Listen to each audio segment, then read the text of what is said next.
Sir, ಈಗ ಎಲ್ರಿಗೂ ಗೊತ್ತಿರೋ ಅಂಥದ್ದೇ. ಯಾಕೆಂತಂದರೆ ಪ್ರತಿಯೊಬ್ಬರು ಕೂಡ ಸೋಷಿಯಲ್ ಮೀಡಿಯಾದಲ್ಲಿ ವಿಚಾರಗಳನ್ನ ನೋಡಿ ತಿಳ್ಕೊಂಡಿರುವಂಥದ್ದು. ನಿನ್ನೆ ಸುಮಾರು ಬೆಳಗ್ಗೆ ಒಂದು 6-6:15 ಸಮಯದಲ್ಲಿ ಒಬ್ಬ ಕನ್ನಡದ ನಮ್ಮ ಹುಡುಗ ಇರ್ತಾನೆ, ಅವನು ಮನೆಗೆ ಹೋಗ್ತಾ ಇದ್ದಂಥ ಒಂದು ಸಂದರ್ಭದಲ್ಲಿ ಗಾಡಿಗೆ, ಅವನ ಗಾಡಿ ಮತ್ತು ಇನ್ನೊಂದು ಗಾಡಿಗೆ ಒಂದು ಡಿಕ್ಕಿ ಆಗುವಂಥ ಒಂದು ಸಂದರ್ಭದಲ್ಲಿ ಇನ್ನೊಂದು ಕಾರಲ್ಲಿ ಇರುವಂಥ ದಂಪತಿಗಳು ಏನು ಮಾಡ್ತಾರೆ, ಈ ಹುಡುಗನ ಮೇಲೆ ಏಕಾಏಕಿ ಹಲ್ಲೆಯನ್ನು ಮಾಡ್ತಾರೆ. ಹಲ್ಲೆ ಮಾಡಿದ ನಂತರದಲ್ಲಿ ಆತ ಏನಿರ್ತಾನೆ, ಕಾರಲ್ಲಿ ಕೂತಿದ್ದಂಥ ಆತ ಏನಿರ್ತಾನೆ, ಕಾರಲ್ಲಿ ಕೂತ್ಕೊಂಡು ಕನ್ನಡಿಗರು ಹೀಗೆ ನನ್ನ ಮೇಲೆ ಹಲ್ಲೆ ಮಾಡಿದ್ರು, ಕನ್ನಡ ನನಗೆ ಬರೋದಿಲ್ಲ ಅಂತೇಳಿ ಹಲ್ಲೆ ಮಾಡಿದ್ರು, ನನಗೆ ರಕ್ತ ಸೋರ್ತಾ ಇದೆ, ಹಾಗೆ ಹೀಗೆ ಅಂತೆಲ್ಲ ಹೇಳ್ಬಿಟ್ಟು ಹೇಳಿಕೆಗಳನ್ನ ಕೊಟ್ಟು ಸೋಷಿಯಲ್ ಮೀಡಿಯಾದಲ್ಲಿ ಅದನ್ನು ವೈರಲ್ ಮಾಡಿಬಿಟ್ಟು ಆತ ಕಲ್ಕಟ್ಟಾಗಿ ಹೊರಟೋಗ್ತಾರೆ. ತದನಂತರದಲ್ಲಿ ಈ ಹುಡುಗನಿಗೆ ಏನು ಏಟು ಬಿದ್ದಿರುತ್ತಲ್ಲ, ಈ ಹುಡುಗ ಮನೆಗೆ ಹೊರಟೋಗ್ತಾನೆ, ಭಯ ಪಟ್ಕೊಂಡು ಕಂಪ್ಲೇಂಟು ಕೂಡ ಕೊಟ್ಟಿರೋದಿಲ್ಲ. ಆಮೇಲೆ ಏನಾಗುತ್ತೆ, ಇವೆಲ್ಲವೂ ಕೂಡ ವೈರಲ್ ಆದ ನಂತರದಲ್ಲಿ ಈ ವಿಕಾಸ್ ಅನ್ನೋ ಹುಡುಗನನ್ನು ಪೊಲೀಸ್ನವರು ಕರ್ಕೊಂಡು ಬಂದು ಕಸ್ಟಡಿಗೆ ತಗೊಂಡು ನಿನ್ನೆ ಅವನ್ನ ಕರ್ಕೊಂಡು ಬಂದು ಬೈಪ್ನಳ್ಳಿ ಪೊಲೀಸ್ ಸ್ಟೇಷನಲ್ಲಿ ಕೂರಿಸ್ಕೊಂಡಿರುವಂಥದ್ದು. ಈಗಲೂ ಕೂಡ ಆತ ಇಲ್ಲಿದ್ದಾನೆ. ಆದರೆ ಆತ ಏನಿರ್ತಾನೆ, ಹಲ್ಲೆ ಯಾರು ಮಾಡಿರ್ತಾರೆ ಆತನ ವಿರುದ್ಧ FIR ಆಗಿರೋದಿಲ್ಲ. ಅದಕ್ಕೆ ನಮ್ಮ ಕನ್ನಡ ಪರ ಸಂಘಟನೆಯವ್ರು ಏನು ಮಾಡ್ತಾರೆ, ನಿನ್ನೆ ರಾತ್ರಿ ಬಂದು ಒಂದಷ್ಟು ಒತ್ತಡಗಳನ್ನ ಹಾಕಿದಾಗ ಆಗ ಬೈಯಪ್ಪನಹಳ್ಳಿ ಸ್ಟೇಷನ್ ಅವ್ರು ಏನು ಮಾಡ್ತಾರೆ, ಸಮಾಧಾನಕ್ಕೋಸ್ಕರ ಆಯಿತು ನಾವೊಂದು FIR ಮಾಡ್ತೀವಿ ಅಂತ ಹೇಳಿ ಖಂಡಿತವಾಗ್ಲೂ FIR ಮಾಡಿರುವಂಥದ್ದು. ಅದರಲ್ಲಿ ಒಂದಷ್ಟು ಸೆಕ್ಷನ್ಗಳನ್ನು ಕೂಡ ಹಾಕಿದ್ದಾರೆ. ಅದಕ್ಕೆ ನಾವು ಖಂಡಿತವಾಗ್ಲೂ ಶ್ಲಾಘನೀಯ. ಆದರೆ ಇದರಲ್ಲಿ ಗಮನಿಸಬೇಕಾಗಿರೋದು ಏನು ಅಂದರೆ, FIR ಪ್ರತಿಯಲ್ಲಿ ಎಲ್ಲಿಯೂ ಕೂಡ ಆತನ ಹೆಸರು, ಯಾರು ಹಲ್ಲೆ ಮಾಡಿದ್ದಾರೆ ಏರ್ ಫೋರ್ಸ್ ಕಮಾಂಡರ್ ಅಂತ ಏನು ಹೇಳ್ತಾರೆ ಆತನ ಹೆಸರನ್ನು ಬಿಟ್ಟು ಒಬ್ಬ ಡ್ರೈವರ್ ಅಂತ ಹೇಳಿ ಉಲ್ಲೇಖ ಮಾಡ್ತಾರೆ. ಹಾಗಾದರೆ ನೀವು ಯಾರ ಪರವಾಗಿ ನಿಂತಿದ್ದೀರಿ, ಯಾರು ಹಲ್ಲೆಗೆ ಒಳಗಾಗ್ತಾರೆ ಆ ಹುಡುಗನ ಕರ್ಕೊಂಡು ಬಂದು ನೀವು ಸ್ಟೇಷನ್ನಲ್ಲಿ ನಿನ್ನೆಯಿಂದ ಇವತ್ತಿನವರೆಗೂ ಕೂರಿಸ್ಕೊಂಡಿದ್ದೀರಿ.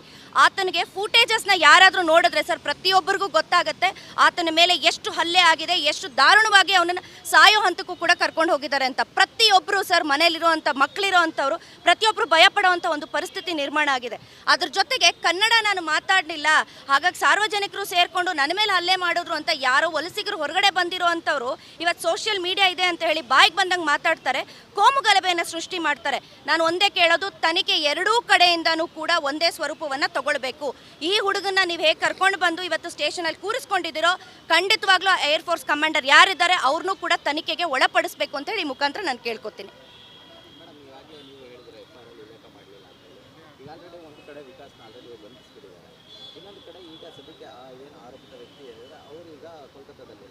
ಈಗ ಮುಂದಿನ ಪ್ರಕ್ರಿಯೆ ಏನಾಗುತ್ತೆ ಅಂತ ಹೇಳಿ ಏನಾದರೂ ಚರ್ಚೆ ಮಾಡಿದ್ರೆ ಏನಾದರೂ ಸರ್, ಈಗ ನಮಗೆ ಯಾವುದೂ ಕೂಡ ಸರಿಯಾಗಿ ಮಾಹಿತಿಯನ್ನು ಪೊಲೀಸ್ನವ್ರು ಕೊಡ್ತಾ ಇಲ್ಲ. ನಮಗೆ ಒಂದು ಗೊತ್ತಾಗಿರೋದು ಏನು ಅಂತಂದರೆ, ನಮ್ಮ ಸಮಾಧಾನಕ್ಕೋಸ್ಕರ ಒಂದು FIR ಮಾಡಿದ್ದಾರೆ. ಅದರಲ್ಲಿ ಒಂದು 4 ಸೆಕ್ಷನ್ಗಳನ್ನು ಹಾಕಿರೋಂಥದ್ದು ಕಂಡು ಬರುತ್ತೆ. ಆದರೆ ಯಾಕೆ ಬಯಸ್ಡಾಗಿ ನೀವು ಮಾಡ್ತಾ ಇದ್ದೀರಿ, ಯಾಕೆ ನೀವು ಏರ್ ಫೋರ್ಸ್ ಕಮಾಂಡರ್ ಹೆಸರು ನಿಮಗೆ ಗೊತ್ತಿಲ್ವಾ, ಯಾಕೆ ನೀವು ಆತನ ಹೆಸರನ್ನು ಉಲ್ಲೇಖ ಮಾಡಿಲ್ಲ, ಈ ತನಿಖೆಯನ್ನು ದಾರಿ ತಪ್ಪಿಸುವಂಥ ಕೆಲಸವನ್ನು ಯಾಕೆ ಮಾಡ್ತಾ ಇದ್ದೀರಿ ಅಂತ ನನ್ನ ಪ್ರಶ್ನೆ.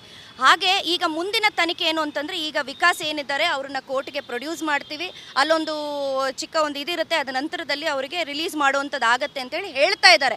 ಆದರೆ ನಮಗೆ ಯಾವುದೇ ಥರದ ಭರವಸೆ ಇಲ್ಲ. ಯಾಕೆಂತಂದರೆ ಎಲ್ಲವೂ ಕೂಡ ವಿಕಾಸ್ ಮೇಲೆ ಹಾಕಿರುವಂಥದ್ದು ನಾನ್ ಬೇಲಬಲ್ ಸೆಕ್ಷನ್ಗಳನ್ನು ಹಾಕಿರುವಂಥದ್ದು. ಹಾಗಾಗಿ ಆತನನ್ನು ಜೈಲಿಗೆ ಕಳಿಸುವಂಥ ಸಾಧ್ಯತೆಗಳು ಹೆಚ್ಚಿದೆ. ಹಾಗಾಗಿ ನಾನು ಹೇಳ್ತೀನಿ, ಯಾರೇ ಫುಟೇಜಸ್ ನೋಡಿದ್ರು ಕೂಡ ಸರ್, ಎಲ್ಲರ ಕಣ್ಣು ಮುಂದೆ ಸಾಕ್ಷಿ ಇದೆ. ವಿಕಾಸ್ಗೆಲ್ಲ ಶಿಕ್ಷೆ ಆಗಬೇಕಾಗಿರೋದು, ಯಾರು ಅವನನ್ನು ಹೊಡೆದಿದ್ದಾರೆ, ಯಾರು ಹಲ್ಲೆ ಮಾಡಿದ್ದಾರೆ ಆತನಿಗೆ ಶಿಕ್ಷೆ ಆಗಬೇಕು.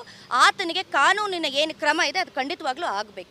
CCTV ಫುಟೇಜ್ ಅಲ್ಲಿ ಸ್ಪಷ್ಟವಾಗಿ ಗೊತ್ತಾಗುತ್ತೆ ಅವ್ರು ಅಲ್ಲೇ ಮಾಡ್ತಿರೋದು, ಅದನ್ನ ಯಾರು ನೋಡಿದ್ರು ಕೂಡ ಐಡೆಂಟಿಫೈ ಮಾಡ್ಬೋದು. ಆದರೆ ಯಾಕೆ ಪೊಲೀಸರು ಅದನ್ನ ಅಂದ್ರೆ FIR ಮಾಡಿದ್ರು ಕೂಡ ನೇರವಾಗಿ ಮಾಡ್ಬೋದಾಗಿತ್ತು, ಯಾಕೆ ಮೀನಮೇಷ ಮಾಡಿದ್ರು ಸರ್? ಇದು ನಮಗೂ ಕೂಡ ನಮ್ಮ ಕಣ್ಣೊರೆಸುವಂಥ ಒಂದು ಕೆಲಸವನ್ನ ಇವರು ಮಾಡ್ತಾ ಇದ್ದಾರೆ ಅಂತ ನಮಗೆ ಮೇಲ್ನೋಟಕ್ಕೆ ಕಂಡು ಬರ್ತಾ ಇದೆ. ಬಟ್ ಇದರಲ್ಲಿ ಇರುವಂಥ ಒಳಮರ್ಮ ನಮಗೂ ಅರ್ಥ ಆಗಿಲ್ಲ. ಹಾಗಾಗಿ ನಾವು ಕೂಡ ಬೆಳಗ್ಗೆ ರಾತ್ರಿ ಎಲ್ಲ ನಿದ್ದೆ ಬರಲಿಲ್ಲ. ಯಾಕಂದರೆ ಆ ಫುಟೇಜಸ್ ನೋಡುವಾಗ ನಮ್ಗೆಲ್ರಿಗೂ ಕೂಡ ಹೊಟ್ಟೆ ಉರಿಯುತ್ತೆ ಸರ್. ಯಾರ ಮನೆ ಮಕ್ಕಳಾದರೂ ಒಂದೇ, ಆ ತಾಯಿ ಮಾತಾಡಬೇಕಾದ್ರೆ ನಮ್ಗೆ ಹೊಟ್ಟೆ ಉರಿಯುತ್ತೆ. ನಮ್ಮನೇಲೂ ಮಕ್ಕಳಿರ್ತಾರೆ, ನಮ್ಮನೇಲೂ ಅಣ್ಣ ತಮ್ಮ ಇರ್ತಾರೆ, ಯಾರು ಯಾರ ಮೇಲೂ ಕೈ ಮಾಡಬಾರ್ದು ಸರ್. ರೋಡಲ್ಲಿ ಹೋಗೋವಾಗ ಆಕ್ಸಿಡೆಂಟ್ ಅನ್ನುವಂಥದ್ದು ಭಾಳನೇ ಕಾಮನ್. ಅದರಲ್ಲೂ ಕೂಡ ಇವತ್ತು ಬೆಂಗಳೂರಿನಂಥ ಮಹಾನಗರದಲ್ಲಿ ಇವೆಲ್ಲ ಆಗುವಂಥದ್ದು ಭಾಳನೇ ಕಾಮನ್. ಅದಕ್ಕೆ ಅಂತ ಹೇಳಿ ನನ್ನ ಶರೀರ ದೊಡ್ಡದಾಗಿದೆ, ನನಗೆ ಭಾಳ ಗಟ್ಟಿಯುತವಾಗಿದ್ದೀನಿ ಅಂತೇಳಿ ಹೋಗೋ ಬರೋರ ಮೇಲೆ ಎಲ್ಲ ದರ್ಪ ತೋರಿದ್ರೆ ಹಾಗಾದರೆ ಇದೇನು ಸರ್? ಬಹುಶಃ ಸಾರ್ವಜನಿಕರು ಇಲ್ಲದೆ ಹೋಗಿದ್ದಿದ್ರೆ ಆ ಹುಡುಗನ್ನ ಖಂಡಿತವಾಗ್ಲೂ ಏನಾದರೂ ಒಂದು ಹೆಚ್ಚು ಕಡಿಮೆ ಖಂಡಿತವಾಗ್ಲೂ ಆಗಿರ್ತಿತ್ತು. ಯಾಕಂದರೆ ಇವತ್ತು ನಿಮ್ಮ ಸೋಷಿಯಲ್ ಮೀಡಿಯಾಗಳಲ್ಲೇ ನಾವೆಲ್ಲ ಫುಟೇಜಸ್ಗಳನ್ನ ನೋಡ್ತಾ ಇದ್ದೀವಿ. ಹಾಗಾಗಿ ಸೋಷಿಯಲ್ ಮೀಡಿಯಾದಲ್ಲಿ ಏನು ಫುಟೇಜಸ್ಗಳ ಹರಿದಾಡ್ತಾ ಇದೆ ಅವೆಲ್ಲವೂ ಪೊಲೀಸ್ ಅವರೇ ರಿಲೀಸ್ ಮಾಡಿರುವಂಥ ಫುಟೇಜಸ್. ಘಟನೆ ಹೊರತುಪಡಿಸಿ ಬೇರೆ ಇನ್ಸಿಡೆಂಟ್ಸ್ ಅಲ್ಲೂ ಕೂಡ ಯಾರೇ ಹಲ್ಲೆ ಮಾಡಿದ್ರು ಆಟೋ ಚಾಲಕರು ಇರ್ಬೋದು, ಮತ್ತು ಬೇರೆ ಯಾರು ಸ್ವಿಗ್ಗಿ ಡೆಲಿವರಿ ಬಾಯ್ ಯಾರೇ ಇರಲಿ ಅಂಥವ್ರನ್ನ ಅಲ್ಲೇ ಆದ ನಂತರ ಅವರು ಕನ್ನಡಿಗರು ಮತ್ತು ಕರ್ನಾಟಕ ಅನ್ನೋ ಒಂದು ಪದವನ್ನು ಬಳಕೆ ಮಾಡಿ ಅಲ್ಲಿ ಒಂದು ಬೇರೆ ಒಂದು ರೀತಿಯಲ್ಲಿ ಅರ್ಥ ಕಲ್ಪಿಸುವಂಥ ಕೆಲಸ ನಡೀತಾ ಇದೆ ಮೇಡಮ್ ಇತ್ತೀಚಿನ. ಸರ್, ಇವತ್ತು ಯಾರೇ ಆಗಿರ್ಬೋದು, ನಮ್ಮವರೇ ಆಗಿರ್ಬೋದು, ಹೊರಗಡೆಯಿಂದ ಬಂದಂಥವ್ರು ಆಗಿರ್ಬೋದು ಸರ್, ವಿಚಾರಗಳನ್ನ ಇರೋ ಹಾಗೆ ಹೇಳಬೇಕೇ ಹೊರತಾಗಿ ತಿರುಚಿ ಹೇಳುವಂಥ ಪ್ರಯತ್ನವನ್ನು ಯಾರೂ ಕೂಡ ಮಾಡಬಾರ್ದು. ಕನ್ನಡದ ಹೆಸರಲ್ಲಿ ಸಿಂಪತಿಯನ್ನು ಗಿಟ್ಟಿಸ್ಕೊಳ್ಳುವಂಥ ಕೆಲಸವನ್ನು ಇವತ್ತು ಆ ಏರ್ ಕಮಾಂಡರ್ ಯಾರಿದ್ದಾರಲ್ಲ, ಏರ್ ಫೋರ್ಸ್ ಕಮಾಂಡರ್, ಅವ್ರು ಮಾಡ್ತಾ ಇದ್ದಾರೆ. ಅದು ಎಲ್ರಿಗೂ ಕೂಡ ಸೋಷಿಯಲ್ ಮೀಡಿಯಾದಲ್ಲಿ ನ್ಯಾಷನಲ್ ನ್ಯೂಸ್ ಆಗಿರುವಂಥದ್ದು. ಏನೋ ಬೆಂಗಳೂರಲ್ಲಿ ವಲಸಿಗರಿಗೆ ರಕ್ಷಣೆ ಇಲ್ಲ ಅನ್ನುವಂಥ ಒಂದು ಮೆಸೇಜ್ ಸ್ಪ್ರೆಡ್ ಆಗ್ತಿದೆ. ಇವೆಲ್ಲವೂ ಸುಳ್ಳು.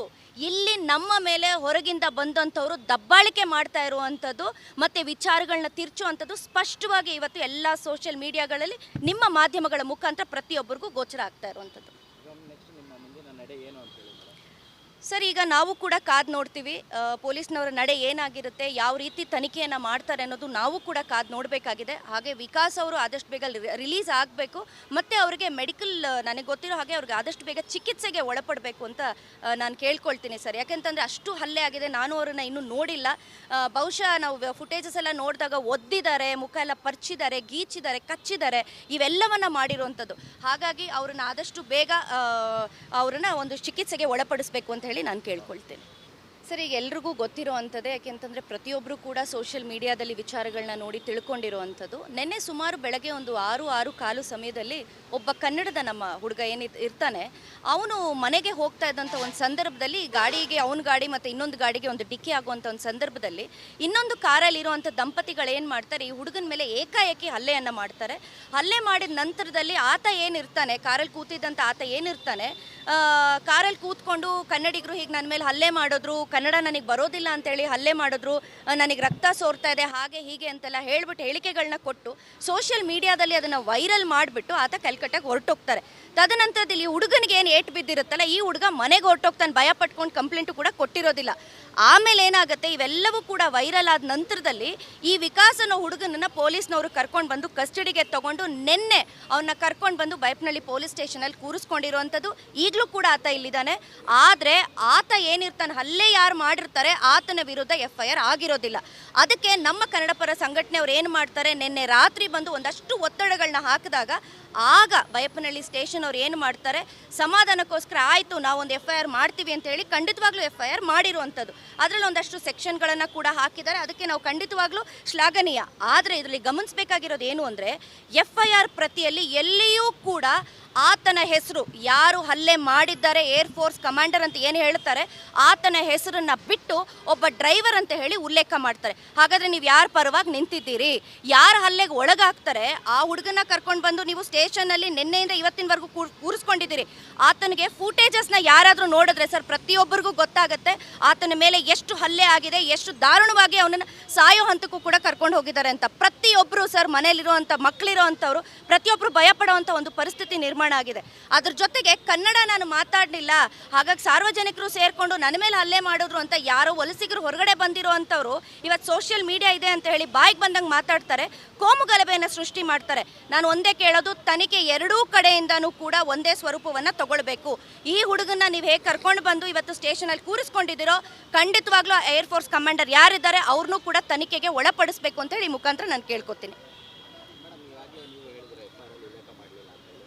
ಈಗ ಆಲ್ರೆಡಿ ಒಂದು ಕಡೆ ವಿಕಾಸ್ನ ಆಲ್ರೆಡಿ ಬಂಧಿಸ್ಬಿಟ್ಟಿದ್ದಾರೆ, ಇನ್ನೊಂದು ಕಡೆ ಈಗ ಸದ್ಯಕ್ಕೆ ಏನು ಆರೋಪಿತ ವ್ಯಕ್ತಿ ಹೇಳಿದ್ರೆ ಅವರು ಈಗ ಕೋಲ್ಕತ್ತಾದಲ್ಲಿ. ಈಗ ಮುಂದಿನ ಪ್ರಕ್ರಿಯೆ ಏನಾಗುತ್ತೆ ಅಂತ ಹೇಳಿ ಏನಾದರೂ ಚರ್ಚೆ ಮಾಡಿದ್ರೆ ಏನಾದರೂ? ಸರ್, ಈಗ ನಮಗೆ ಯಾವುದೂ ಕೂಡ ಸರಿಯಾಗಿ ಮಾಹಿತಿಯನ್ನು ಪೊಲೀಸ್ನವ್ರು ಕೊಡ್ತಾ ಇಲ್ಲ. ನಮಗೆ ಒಂದು ಗೊತ್ತಾಗಿರೋದು ಏನು ಅಂತಂದರೆ, ನಮ್ಮ ಸಮಾಧಾನಕ್ಕೋಸ್ಕರ ಒಂದು FIR ಮಾಡಿದ್ದಾರೆ, ಅದರಲ್ಲಿ ಒಂದು 4 ಸೆಕ್ಷನ್ಗಳನ್ನು ಹಾಕಿರೋಂಥದ್ದು ಕಂಡು ಬರುತ್ತೆ. ಆದರೆ ಯಾಕೆ ಬಯಾಸ್ಡ್ ಆಗಿ ನೀವು ಮಾಡ್ತಾ ಇದ್ದೀರಿ, ಯಾಕೆ ನೀವು ಏರ್ ಫೋರ್ಸ್ ಕಮಾಂಡರ್ ಹೆಸರು ನಿಮಗೆ ಗೊತ್ತಿಲ್ವಾ, ಯಾಕೆ ನೀವು ಆತನ ಹೆಸರನ್ನು ಉಲ್ಲೇಖ ಮಾಡಿಲ್ಲ, ಈ ತನಿಖೆಯನ್ನು ದಾರಿ ತಪ್ಪಿಸುವಂಥ ಕೆಲಸವನ್ನು ಯಾಕೆ ಮಾಡ್ತಾ ಇದ್ದೀರಿ ಅಂತ ನನ್ನ ಪ್ರಶ್ನೆ. ಹಾಗೆ ಈಗ ಮುಂದಿನ ತನಿಖೆ ಏನು ಅಂತಂದರೆ, ಈಗ ವಿಕಾಸ್ ಏನಿದ್ದಾರೆ ಅವ್ರನ್ನ ಕೋರ್ಟ್ಗೆ ಪ್ರೊಡ್ಯೂಸ್ ಮಾಡ್ತೀವಿ, ಅಲ್ಲೊಂದು ಚಿಕ್ಕ ಒಂದು ಇದಿರುತ್ತೆ, ಅದ ನಂತರದಲ್ಲಿ ಅವರಿಗೆ ರಿಲೀಸ್ ಮಾಡುವಂಥದ್ದು ಆಗತ್ತೆ ಅಂತೇಳಿ ಹೇಳ್ತಾ ಇದ್ದಾರೆ. ಆದರೆ ನಮಗೆ ಯಾವುದೇ ಥರದ ಭರವಸೆ ಇಲ್ಲ. ಯಾಕೆಂತಂದರೆ ಎಲ್ಲವೂ ಕೂಡ ವಿಕಾಸ್ ಮೇಲೆ ಹಾಕಿರುವಂಥದ್ದು ನಾನ್ ಬೇಲಬಲ್ ಸೆಕ್ಷನ್ಗಳನ್ನು ಹಾಕಿರುವಂಥದ್ದು. ಹಾಗಾಗಿ ಆತನನ್ನು ಜೈಲಿಗೆ ಕಳಿಸುವಂಥ ಸಾಧ್ಯತೆಗಳು ಹೆಚ್ಚಿದೆ. ಹಾಗಾಗಿ ನಾನು ಹೇಳ್ತೀನಿ, ಯಾರೇ ಫುಟೇಜಸ್ ನೋಡಿದ್ರು ಕೂಡ ಸರ್, ಎಲ್ಲರ ಕಣ್ಣು ಮುಂದೆ ಸಾಕ್ಷಿ ಇದೆ. ವಿಕಾಸ್ಗೆಲ್ಲ ಶಿಕ್ಷೆ ಆಗಬೇಕಾಗಿರೋದು, ಯಾರು ಅವನನ್ನು ಹೊಡೆದಿದ್ದಾರೆ, ಯಾರು ಹಲ್ಲೆ ಮಾಡಿದ್ದಾರೆ, ಆತನಿಗೆ ಶಿಕ್ಷೆ ಆಗಬೇಕು. ಆತನಿಗೆ ಕಾನೂನಿನ ಏನು ಕ್ರಮ ಇದೆ ಅದು ಖಂಡಿತವಾಗ್ಲೂ ಆಗಬೇಕು. ಮೇಡಮ್, CCTV ಫುಟೇಜ್ ಅಲ್ಲಿ ಸ್ಪಷ್ಟವಾಗಿ ಗೊತ್ತಾಗುತ್ತೆ ಅವ್ರು ಅಲ್ಲೇ ಮಾಡ್ತಿರೋದು, ಅದನ್ನ ಯಾರು ನೋಡಿದ್ರು ಕೂಡ ಐಡೆಂಟಿಫೈ ಮಾಡ್ಬೋದು. ಆದ್ರೆ ಯಾಕೆ ಪೊಲೀಸರು ಅದನ್ನ ಅಂದ್ರೆ FIR ಮಾಡಿದ್ರು ಕೂಡ ನೇರವಾಗಿ ಮಾಡ್ಬೋದಾಗಿತ್ತು, ಯಾಕೆ ಮೀನಮೇಷ ಮಾಡಿದ್ರು ಸರ್? ಇದು ನಮಗೂ ಕೂಡ ನಮ್ಮ ಕಣ್ಣೊರೆಸುವಂಥ ಒಂದು ಕೆಲಸವನ್ನ ಇವರು ಮಾಡ್ತಾ ಇದ್ದಾರೆ ಅಂತ ನಮಗೆ ಮೇಲ್ನೋಟಕ್ಕೆ ಕಂಡು ಬರ್ತಾ ಇದೆ. ಬಟ್ ಇದರಲ್ಲಿ ಇರುವಂಥ ಒಳಮರ್ಮ ನಮಗೂ ಅರ್ಥ ಆಗಿಲ್ಲ. ಹಾಗಾಗಿ ನಾವು ಕೂಡ ಬೆಳಗ್ಗೆ ರಾತ್ರಿ ಎಲ್ಲ ನಿದ್ದೆ ಬರಲಿಲ್ಲ. ಯಾಕಂದ್ರೆ ಆ ಫುಟೇಜಸ್ ನೋಡುವಾಗ ಎಲ್ರಿಗೂ ಕೂಡ ಹೊಟ್ಟೆ ಉರಿಯುತ್ತೆ ಸರ್. ಯಾರ ಮನೆ ಮಕ್ಕಳಾದ್ರೂ ಒಂದೇ, ಆ ತಾಯಿ ಮಾತಾಡಬೇಕಾದ್ರೆ ನಮ್ಗೆ ಹೊಟ್ಟೆ ಉರಿಯುತ್ತೆ. ನಮ್ಮನೇಲೂ ಮಕ್ಕಳಿರ್ತಾರೆ, ನಮ್ಮನೇಲೂ ಅಣ್ಣ ತಮ್ಮ ಇರ್ತಾರೆ, ಯಾರು ಯಾರ ಮೇಲೂ ಕೈ ಮಾಡಬಾರ್ದು ಸರ್. ರೋಡಲ್ಲಿ ಹೋಗೋವಾಗ ಆಕ್ಸಿಡೆಂಟ್ ಅನ್ನುವಂಥದ್ದು ಭಾಳನೇ ಕಾಮನ್. ಅದರಲ್ಲೂ ಕೂಡ ಇವತ್ತು ಬೆಂಗಳೂರಿನಂಥ ಮಹಾನಗರದಲ್ಲಿ ಇವೆಲ್ಲ ಆಗುವಂಥದ್ದು ಭಾಳನೇ ಕಾಮನ್. ಅದಕ್ಕೆ ಅಂತ ಹೇಳಿ ನನ್ನ ಶರೀರ ದೊಡ್ಡದಾಗಿದೆ, ನನಗೆ ಭಾಳ ಗಟ್ಟಿಯುತವಾಗಿದ್ದೀನಿ ಅಂತೇಳಿ ಹೋಗೋ ಬರೋರ ಮೇಲೆ ಎಲ್ಲ ದರ್ಪ ತೋರಿದ್ರೆ ಹಾಗಾದರೆ ಇದೇನು ಸರ್? ಬಹುಶಃ ಸಾರ್ವಜನಿಕರು ಇಲ್ಲದೆ ಹೋಗಿದ್ದಿದ್ರೆ ಆ ಹುಡುಗನ್ನ ಖಂಡಿತವಾಗ್ಲೂ ಏನಾದರೂ ಒಂದು ಹೆಚ್ಚು ಕಡಿಮೆ ಖಂಡಿತವಾಗ್ಲೂ ಆಗಿರ್ತಿತ್ತು. ಯಾಕಂದರೆ ಇವತ್ತು ನಿಮ್ಮ ಸೋಷಿಯಲ್ ಮೀಡಿಯಾಗಳಲ್ಲೇ ನಾವೆಲ್ಲ ಫುಟೇಜಸ್ಗಳನ್ನ ನೋಡ್ತಾ ಇದ್ದೀವಿ. ಹಾಗಾಗಿ ಸೋಷಿಯಲ್ ಮೀಡಿಯಾದಲ್ಲಿ ಏನು ಫುಟೇಜಸ್ಗಳ ಹರಿದಾಡ್ತಾ ಇದೆ ಅವೆಲ್ಲವೂ ಪೊಲೀಸ್ ಅವರೇ ರಿಲೀಸ್ ಮಾಡಿರುವಂಥ ಫುಟೇಜಸ್. ಈ ಘಟನೆ ಹೊರತುಪಡಿಸಿ ಬೇರೆ ಇನ್ಸಿಡೆಂಟ್ಸ್ ಅಲ್ಲೂ ಕೂಡ ಯಾರೇ ಹಲ್ಲೆ ಮಾಡಿದ್ರು, ಆಟೋ ಚಾಲಕರು ಇರ್ಬೋದು, ಮತ್ತೆ ಬೇರೆ ಯಾರು ಸ್ವಿಗ್ಗಿ ಡೆಲಿವರಿ ಬಾಯ್ ಯಾರೇ ಇರಲಿ, ಅಂಥವ್ರನ್ನ ಅಲ್ಲೇ ಆದ ನಂತರ ಅವರು ಕನ್ನಡಿಗರು ಮತ್ತು ಕರ್ನಾಟಕ ಅನ್ನೋ ಒಂದು ಪದವನ್ನು ಬಳಕೆ ಮಾಡಿ ಅಲ್ಲಿ ಒಂದು ಬೇರೆ ಒಂದು ರೀತಿಯಲ್ಲಿ ಅರ್ಥ ಕಲ್ಪಿಸುವಂಥ ಕೆಲಸ ನಡೀತಾ ಇದೆ ಮೇಡಮ್ ಇತ್ತೀಚಿನ. ಸರ್, ಇವತ್ತು ಯಾರೇ ಆಗಿರ್ಬೋದು, ನಮ್ಮವರೇ ಆಗಿರ್ಬೋದು, ಹೊರಗಡೆಯಿಂದ ಬಂದಂಥವ್ರು ಆಗಿರ್ಬೋದು ಸರ್, ವಿಚಾರಗಳನ್ನ ಇರೋ ಹಾಗೆ ಹೇಳಬೇಕೇ ಹೊರತಾಗಿ ತಿರುಚಿ ಹೇಳುವಂಥ ಪ್ರಯತ್ನವನ್ನು ಯಾರೂ ಕೂಡ ಮಾಡಬಾರ್ದು. ಕನ್ನಡದ ಹೆಸರಲ್ಲಿ ಸಿಂಪತಿಯನ್ನು ಗಿಟ್ಟಿಸ್ಕೊಳ್ಳುವಂಥ ಕೆಲಸವನ್ನು ಇವತ್ತು ಆ ಏರ್ ಕಮಾಂಡರ್ ಯಾರಿದ್ದಾರಲ್ಲ, ಏರ್ಫೋರ್ಸ್ ಕಮಾಂಡರ್, ಅವ್ರು ಮಾಡ್ತಾ ಇದ್ದಾರೆ. ಅದು ಎಲ್ರಿಗೂ ಕೂಡ ಸೋಷಿಯಲ್ ಮೀಡಿಯಾದಲ್ಲಿ ನ್ಯಾಷನಲ್ ನ್ಯೂಸ್ ಆಗಿರುವಂಥದ್ದು. ಏನೋ ಬೆಂಗಳೂರಲ್ಲಿ ವಲಸಿಗರಿಗೆ ರಕ್ಷಣೆ ಇಲ್ಲ ಅನ್ನುವಂಥ ಒಂದು ಮೆಸೇಜ್ ಸ್ಪ್ರೆಡ್ ಆಗ್ತಿದೆ. ಇವೆಲ್ಲವೂ ಸುಳ್ಳು. ಇಲ್ಲಿ ನಮ್ಮ ಮೇಲೆ ಹೊರಗಿಂದ ಬಂದಂಥವರು ದಬ್ಬಾಳಿಕೆ ಮಾಡ್ತಾ ಇರುವಂಥದ್ದು ಮತ್ತು ವಿಚಾರಗಳನ್ನ ತಿರ್ಚುವಂಥದ್ದು ಸ್ಪಷ್ಟವಾಗಿ ಇವತ್ತು ಎಲ್ಲ ಸೋಷಿಯಲ್ ಮೀಡಿಯಾಗಳಲ್ಲಿ ನಿಮ್ಮ ಮಾಧ್ಯಮಗಳ ಮುಖಾಂತರ ಪ್ರತಿಯೊಬ್ಬರಿಗೂ ಗೋಚರ ಆಗ್ತಾ ಇರುವಂಥದ್ದು. ನೆಕ್ಸ್ಟ್ ನಿಮ್ಮ ಮುಂದಿನ ನಡೆ ಏನು ಅಂತ ಹೇಳಿ ಸರ್, ಈಗ ನಾವು ಕೂಡ ಕಾದು ನೋಡ್ತೀವಿ.